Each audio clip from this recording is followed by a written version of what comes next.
It was a quiet night. The Smith family sat in their living room, watching the evening news. The fireplace crackled softly, filling the space with warmth. Then, out of nowhere, a knock echoed through the house. It was slow, deliberate. Mr. Smith frowned. It was nearly midnight. Who would be visiting at this hour? Curious but cautious, he walked to the door. When he opened it, the blood drained from his face. A man stood outside, his clothes tattered, his face pale and thin. His eyes, dark and empty, stared at Mr. Smith with an intensity that made his skin crawl. The dim porch light cast eerie shadows on his sunken features. Mr. Smith took a step back, his heart hammering in his chest. He recognized the man immediately. It was his father. The problem? His father had died 30 years ago. Behind him, Mrs. Smith gasped, covering her mouth with trembling hands. The children peeked from behind the couch, their wide eyes filled with fear.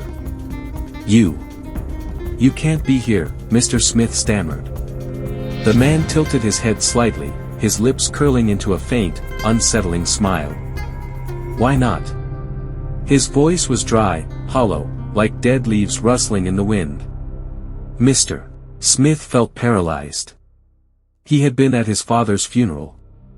He had seen the lifeless body. He had watched the coffin being lowered into the ground.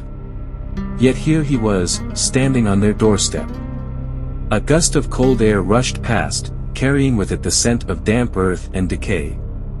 The lights inside flickered as if the house itself was trembling. The man stepped forward. His movements were slow, almost unnatural. The wooden floor creaked beneath his feet. I came home," he whispered. The Smith family backed away, their bodies pressed against the living room wall.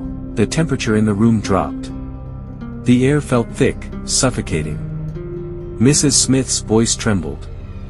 "This isn't real. This isn't happening." But the man was real. He stood before them, breathing, moving.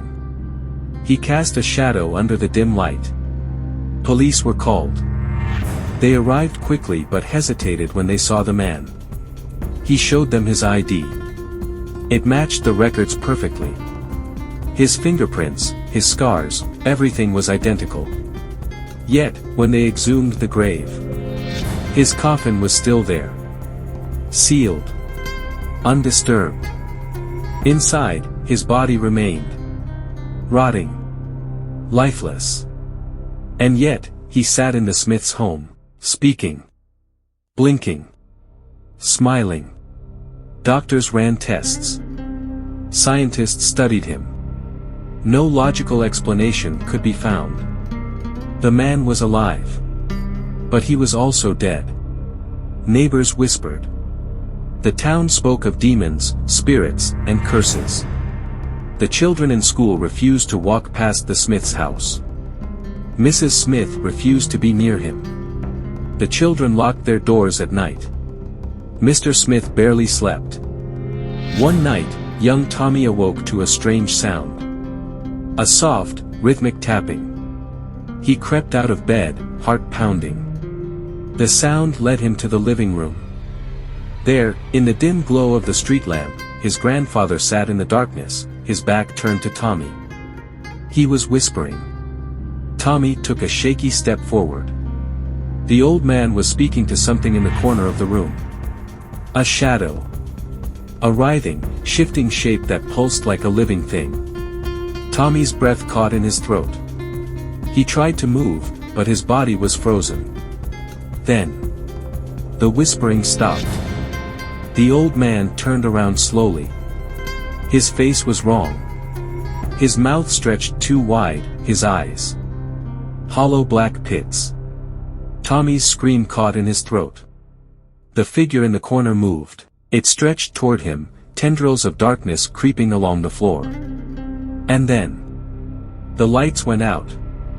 The next morning, the Smith family was gone. Vanished. The house was empty, but the front door stood open. The only sign of life was the faint sound of knocking. Coming from inside the walls.